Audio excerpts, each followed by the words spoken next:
Hey everybody, I'm back. I know it's been a while. I've just been really busy and I really got to put my priority on stuff that pays, and the YouTube channel just doesn't. I don't have nearly enough following to monetize this stuff. But what I do want to do is I want to take some time and talk about probe lenses now. So there's quite a few different probe lenses on the market. A lot of them are a little bit more obscure. For example, like this one. This is the Infiniprobe TS160 Robusto Light. This is one that I used on Green Planet quite a bit. It is a very high magnification, up to 16 time magnification probe lens. It's not a very long one, but it's enough to get in the spot and do some interesting stuff. I filmed quite a bit of cactus seeds germinating with this, which was really fun to shoot. What I really want to talk about though is two different other companies, Laowa, who they have the probe lens and they have the paraprobe, and then we also have a new company, AstrHori, who has their own probe lens. And when you just look at it written out on paper, they're very similar. So let's go ahead and take a little bit more of a look at this AstrHori lens. Now, as you can see, this is a long lens, right? And at the very end is the tip, and that's the idea, because you can get this and put it in places that might be very difficult to shoot. One shot I was doing with my Laowa Probe Lens was I was shooting up inside a cactus after I dug a big hole in it. This was on Green Planet on the desert episodes, where there's a drone shot where they take that flies right into it, and I filmed that portion inside it where you saw the inside of the cactus drying out and turning into what they call a boot, which woodpeckers will nest in. So it allows you to get in places that otherwise you can't.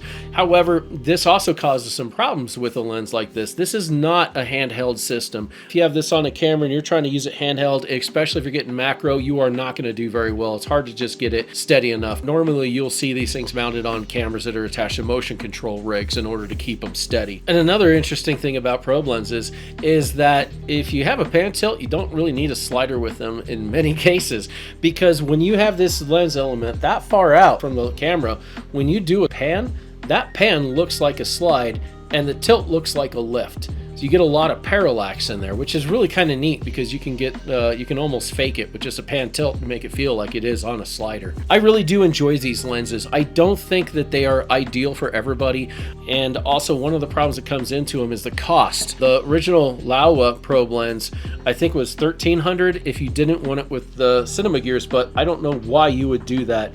Just spend the extra money, get the gears on there. You're going to regret not doing it. Just pay the extra, and then it's about $1,600. And then you have the paraprobe lens. This one has a detachable top where you can put on a tip that has a 90-degree element on the end, so you can get even more interesting perspectives. But you can also swap it out with this tube. But since it comes with two ends, that gets more expensive, and this comes in at $2,399. Then we have the AstrHori, $739. It is half of what the standard probe lens is and a third of what the paraprobe lens is.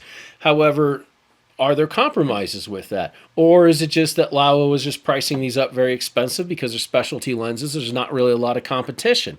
Well, I wanted to find out. So I had my original probe lens from Laowa that Green Planet let me use. And then as soon as that production was over, I went out and got my own. And it's just constantly in use. So I recently had an opportunity to pick up this Laowa Paraprobe, and I've been wanting it because of that 90-degree attachment. Plus, I can also use it as a standard probe lens. So I'm very confident this is going to be used every bit as much as my other probe lens. But then I saw this all of a sudden. I think it was in November is when I first saw this. And I put an order in, and it took about a month to get it. But now I have it. And this one only costs $739. Like I said, it is far less expensive. But what do you get with that? Is it as good as the others? Well, we'll show you. We're going to show what you get for $739. I mean, honestly, these things are pretty darn similar optically, but there's a few differences that you should probably know before you do it, because you might find that you'd rather spend the money on the Laowa offering. But let's take a deeper look.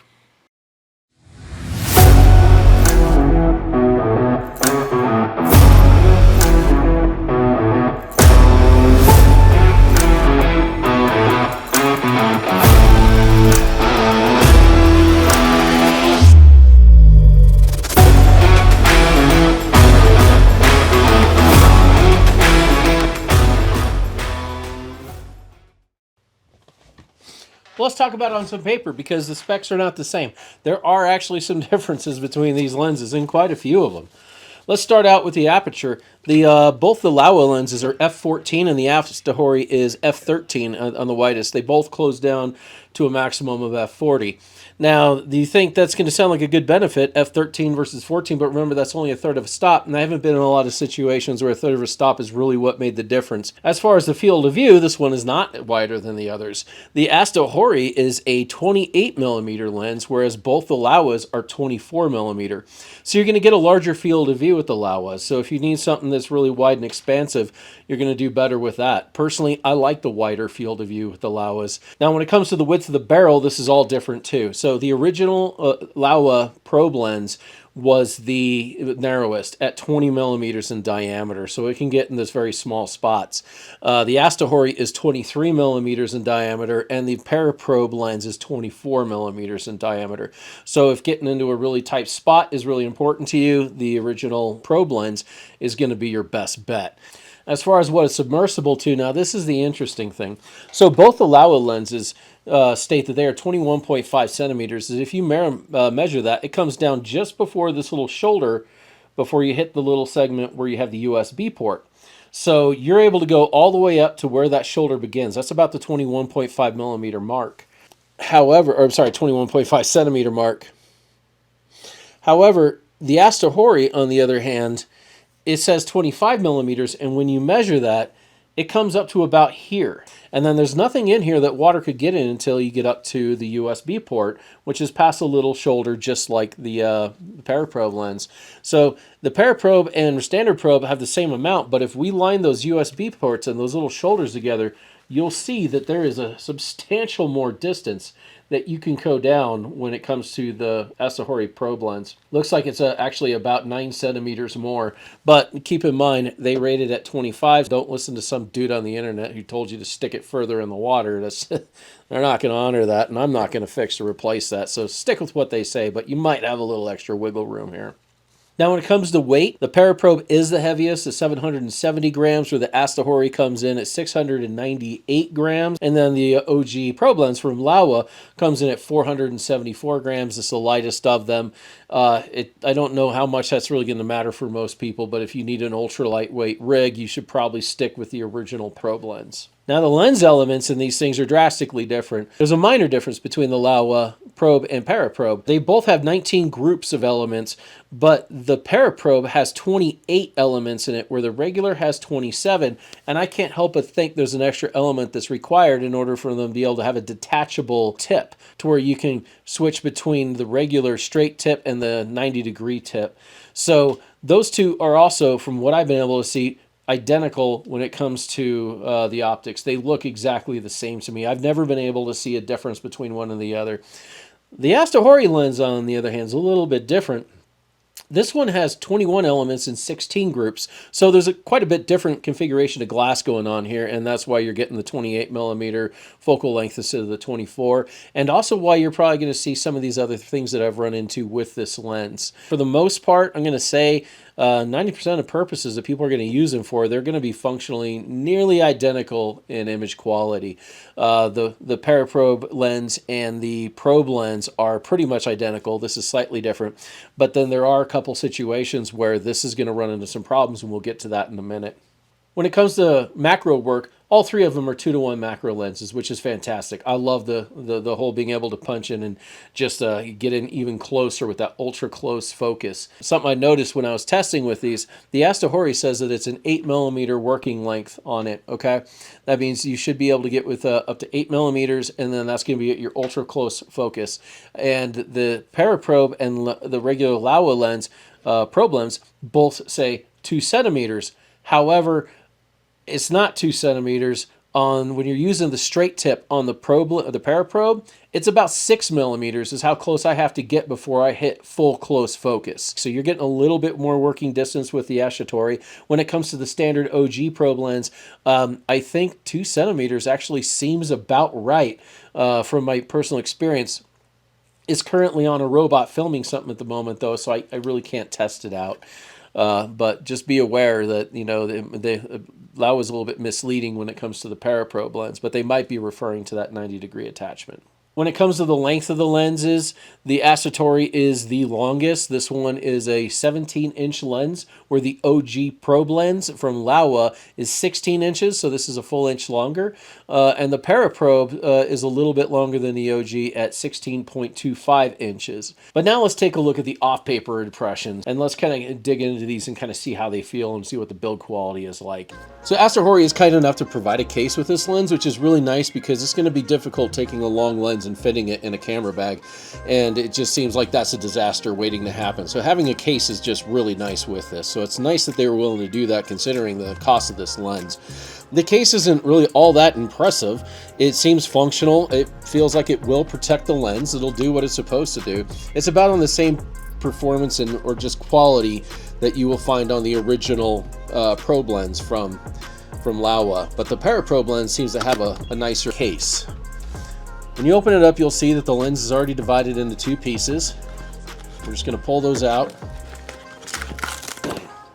and you just saw that. So there you go. Move that out of the way. And then what we have are two parts. The first part, this is the barrel, and it has a nice big rubber cap that goes on the end, and what I do like is it's got this flat surface.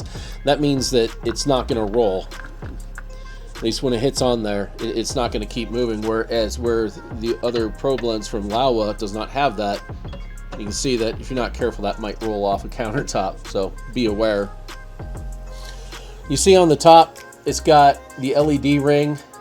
You notice that there is a white circuit board in there. I'm not sure why they did that. If you look at the Laowas, they are smaller.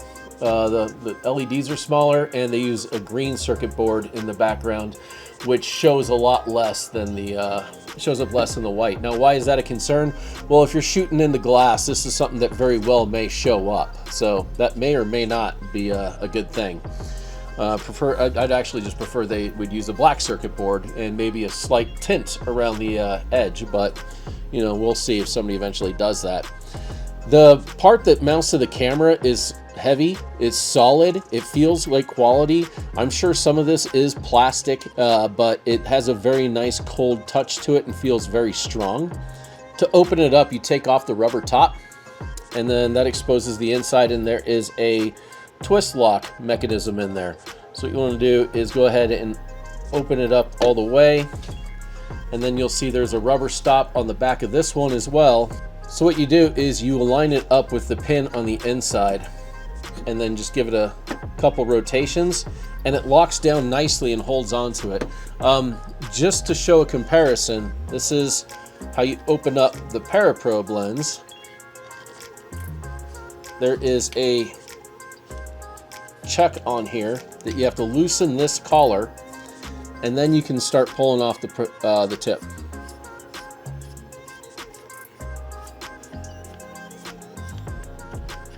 So as you can see, it takes quite a bit longer to remove the probe lens or the tip on the Paraprobe.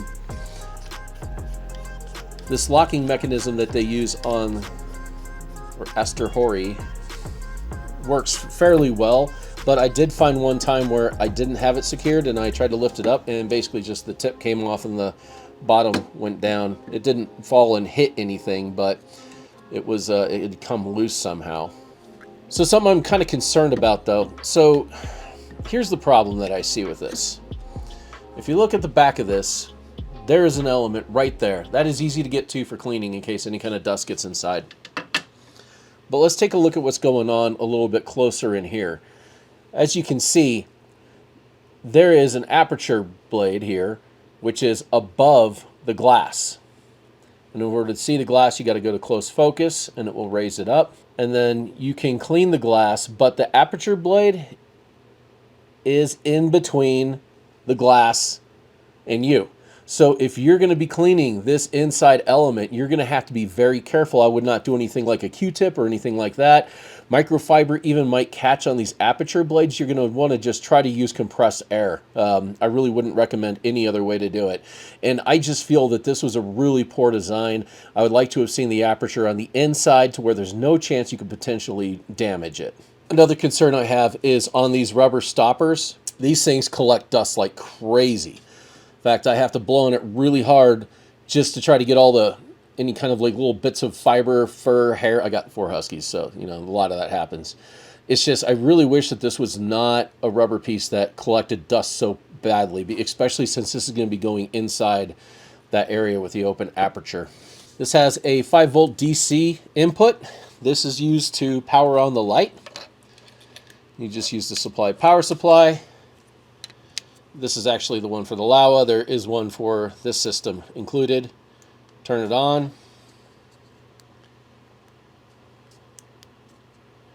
And you can see that. So if you do a comparison between the Laowa and the AstrHori, the AstrHori does have a much cooler light on it. I actually do prefer what you get on the Laowa, but it's not really a big deal. You can increase the brightness. You can decrease the brightness. I'm going to be honest, I've never used these LEDs before. Not on any of my lenses so far. Now, at the end of the day, though, as good as this thing feels, the big question is, does it perform? Is this going to give you a quality experience? Is this going to stay together? Is this going to withstand whatever you decide to put it through? Well, I don't know about all of that. I know that my Laowa lenses, I've had each of them submerged for quite a substantial amount of time. This one was submerged for about 3 weeks, and the original one that I have was submerged for probably about 6 weeks at the longest. I think that I'm looking forward to an opportunity to submerge this one and see how well it does underwater, but that is not a test I've been able to do yet. And quite frankly, just the overall build quality of this, it feels every bit as good as it does on the Laowa. I'm not really seeing anything right out the gate that really causes me any concern. It actually does feel pretty nice.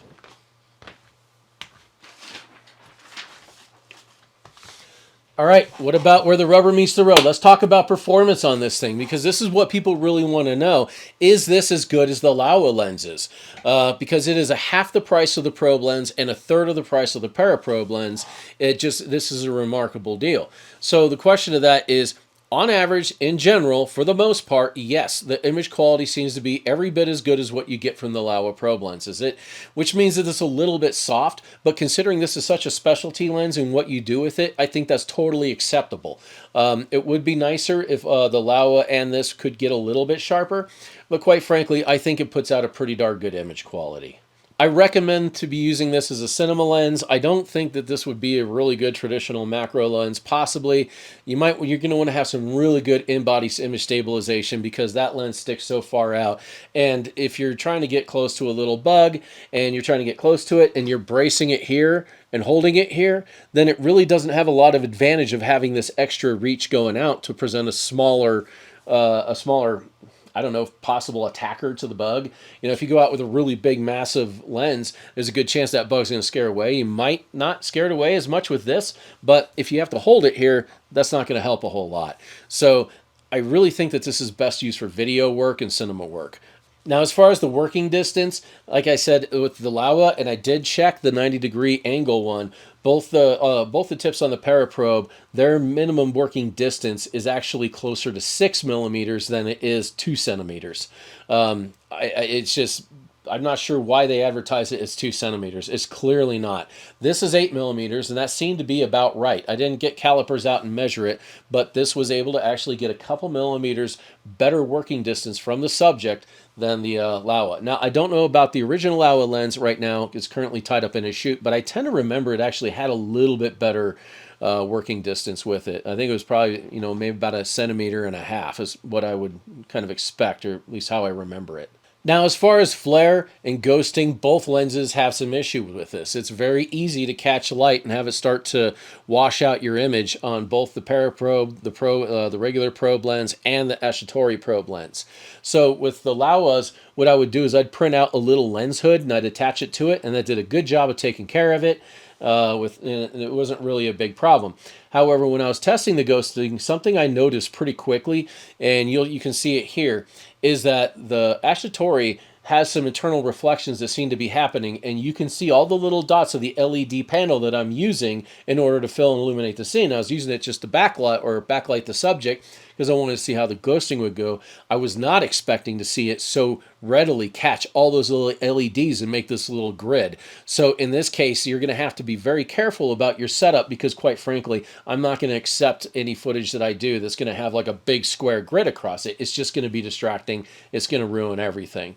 When you move over to the Laowa lenses, that is not there. The ghosting is similar. I feel the ghosting on the Laowa is a little bit less, but those little dots coming in on the AstrHori, in my view, are a big problem, and I really wish that it was not doing that because I do a lot of backlighting in my subjects. So I'm going to have to be very careful in the way that I use this. And another issue I noticed, which to me, this is a really big one, and I'm not happy about this at all. There seems to be something about just the tolerances of their focus gears just aren't there in my view. I was doing a test for the focus breathing. I was going from near all the way out to far, and what I noticed is with a subject I was focused on near just starts violently shaking as it started to move. Now for this test, I was using a Nucleus M focus controller from Tilta. And I've used that quite a bit on a lot of different lenses, and I've never really had any problems with it. It's always worked relatively good, and it's nice, very smooth motion. But on this lens, it was just making all this, just bouncing around. So I swapped it out with the Laowa Probe lens, and I did the same test, and it was much smoother. So for this test, all I really did was I just unplugged the focus motor from the controller, and I plugged it back in, and it would run it from one end to the other, and you'll see those bumps on there, but on that path in between, it is just heavy movement on the AstrHori lens. So just to check into it a little bit more, I took it in my studio and I put it on my robot Baby, and that's one of my tower robots. Baby's got a really nice focus system that I developed for it that's very smooth. And even on extremely high magnifications, I can shift focus on lenses like that TS160 Robusto light from Infinity.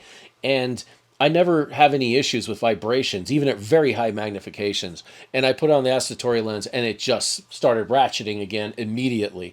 So I brought the AstrHori back into my workshop. I tried it again with a manual side focus pull that I got off Amazon. I think a small rig.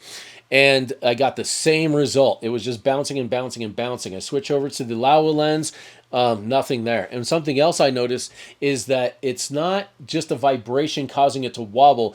It is actually movement being pushed in there by the teeth when those two gears mate. When looking at the focus ring for the Laowa versus the AstrHori, what I see is that Laowa looks a lot smoother in the way that those are designed. The AstrHori is more blunt on the ends. For some reason, it's not very good on the AstrHori. I'm not going to be able to do very close focus pulls at all. It doesn't matter what the speed, or even if I'm doing a time lapse where I'm just spreading it out over the course of 6 hours, it's still going to push it because this is a mechanical push happening because of the focus gear. So for me, that is a real unfortunate issue. One thing to keep in mind with the focus problem, though, is that it only really affects when you're doing real up-close macro. If you're about 5 inches from the lens and out, you're not going to see it so much. It's not nearly so pronounced. It's just really when you're really up close to a subject, you end up getting that, you get that effect. And as far as the focus breathing goes, I did do a test for the focus breathing, and definitely the Laowa outperforms the AstrHori very much. So, I mean, looking at this example, watch as it starts to go from near to far, and look exactly how far out that seems to move. It definitely changes the field of view pretty dramatically. And something I also noticed is that you have about an 80% around the rotation for the focus on the AstrHori lens. Whereas the Laowa, it's a very much short throw. It's only 1/2 of a rotation versus 80% of a full rotation. So I don't know if that has something to do with it. It just seems like the elements within the AstrHori for the focus have to move a lot more, and it's introducing a lot more focus breathing, which I find to be very distractive. And also I do a lot of these focus pulls with my work where I go from very close all the way out to infinity. This is also just a bit of a disappointment that's got so much focus breathing. But if you're not doing a lot of focus pulls, Once again, the image quality on this is still pretty darn good. It's pretty close to the Laowas, but it does have a few points in which it is not going to be able to perform as well. So when you're looking at this lens and you're thinking, hey, this is half the cost of the Laowa, take into account, I believe in the motto, buy once, cry once. You don't want to buy something 4 or 5 times just to continue to get nicer and nicer. If you can get the better one right out the gate, I think that's a better way to go, because all this stuff is pretty expensive. All in all, I mean, I still think for $739 it's a steal. There's a lot you can do with it, but you might find that it's just not worth the savings for these problems. As for the underwater performance, I haven't been able to test that yet. As long as it's sealed, I don't see it's going to make any difference. It does give you a little bit more range underwater, which is kind of nice, but I don't really suspect there'll be any issues with that. So I want to talk about the pros and cons compared to the Laowa lenses, but I'm going to start with the cons. And I know we just went over some of those, but just to kind of recap them, because those very much might be killers for you when it comes to the decision of buying this. First off, it's got heavier focus breathing. I find that awfully distracting. I wish it was doing better in that regard. The accessible aperture blades really bother me, especially with those end caps that collect so much dust. I just see dust getting on it, and even in the images that you've seen, there's a couple little specks that are on there, and I'm kind of nervous of the best way to do it. I think you're going to have to use compressed air, but even using a cloth in there, microfiber, whatever, you've got a really good chance you might end up grabbing and latching onto one of those blades and pull it, and then you just destroyed your lens. I really think that was a poor design decision. They should have reworked the optics into a way where the aperture was safe. I'm not a big fan of the white LED tip that's on here. I really think they should have gone with a black circuit board and maybe even put a slight tint around it. I think that the light on full blast on this is brighter than what you'll ever need. I've never really used the light at the end of them, though. I mean, I suspect there are going to be situations where I might need to, and I'm glad it'll be there. But I do use this sometimes where I'll be shooting under glass. If I'm doing like a germination shot going from like underground to above ground, I'm going to see that big circle. So what I'm going to have to do is I'm going to have to wrap some tape around it or some kind of a masking on it in order to prevent that from showing up. I'm not sure why they went that direction, though, because the LEDs are much wider space, and that white LED or that white circuit board is definitely going to show up in reflections. The ghosting's a little bit worse, but once again, seeing those internal reflections of the lights, that's a killer. You can't really shoot in the light in this thing. You're going to have to be very careful in how you're setting this thing up, or you're going to get some really nasty, really ugly reflections. Now let's talk about some of the positives of this thing. All right, first, like I said, the image quality is pretty close to what you're going to get on the Laowa Probe lenses. As long as you stay away from the weaknesses, it's going to give you pretty good results. The collapsible design makes it a lot easier to transport and carry around. I do like it. It's a very quick on-off system with this versus the Laowa, which it feels like you're there for like 5 minutes, spinning and spinning and spinning and spinning. I really do like how fast this breaks down. And also, it goes into a smaller case. That's nice because it just takes up less room in a bag or in a suitcase or whatever you need. This is rated as 3.5 centimeters more submersible, but I really think you can probably get about 8 centimeters further in than just 3.5. I bet you can do another 5 centimeters on this without a problem. Just be very careful when you're doing this. Any water coming into this lens, just like the Laowa, is probably going to ruin it pretty quick. I've never tested getting water in the USB port on the Laowa, and I'm certainly not going to test it on this one, but it does give you a little bit more reach underwater, and that is kind of nice. It's also a third of a stop faster, being an f13 lens instead of an f14. Sometimes that little bit of light can make a bit of a difference. I think that any bit you can get helps. However, it's only a third of a stop, so it's not really a substantial difference. And another thing I thought was exciting, I did reach out to the company and emailed them, and I was asking them if they were looking at the possibility of creating a new barrel for this, that you could buy a new barrel that would have a 90-degree tip, and they said that they actually have something in the works for that for 2023. So that's going to be really cool, because if you have one of these lenses, the Probe lens, that's $2,400 worth of lens. That's a lot of money for that. This is $739, and if you already have this and they just sell you the new tip for like $300, $400, you just saved a ton of money, and now you have something you can angle down into the water and look up, or you can just get all these different interesting perspectives and play around with it. So I think that's totally cool. I think the company is it's an interesting selection of lenses they have. It seems they're really thinking outside the box. It looks like they're trying to chase after Laowa in this regard, and that's a method that's worked well with Laowa because they've got some pretty unusual lenses. But all in all, the most important thing is $739. Once again, half the price of the Laowa Probe, third of the price of the Laowa Probe. and you can have a probe lens. And considering what a specialty lens it is, this actually might be more than enough for a lot of people. For me, I don't think I'd be getting another one of these unless some of those issues get fixed up. But I'm sure this is still going to become a very well used tool in my arsenal. I'm just going to be very careful to make sure I'm picking it for jobs where its weaknesses are not going to cause me any problems. And I'm sure I'll still be able to get a ton of use out of it. Anyway, thanks for watching. I hope this was informative, and I hope this helps you with any decisions on buying. Like I said, I probably am going to be using this thing quite a bit. Probably not going to be buying another one. If I get another one, it'll probably be another Laowa. But it's a pretty decent lens, and for the price of $739, it is a good deal. And if you don't do a lot of work with these kind of lenses, and that's why you haven't been able to justify the price of it, and you're willing to work within its limitations, this is an excellent way to get a lot of the same effects that you can get with the Laowa Probe lens. So if you enjoyed this, please like and subscribe. If anybody has one of these lenses, anybody that's watching this, please check out the focus ring on yours. Put it up. Don't just move it manually, but put it on with a wireless focus system or a mechanical focus system and look and see if you're getting the same thing at that very close magnification. I'd be really curious to know. Also, please shoot this thing into an LED light and let's see if you get those same results that I did. But anyway, that's all for now. Hope you guys have a wonderful day and Happy New Year and all that kind of stuff.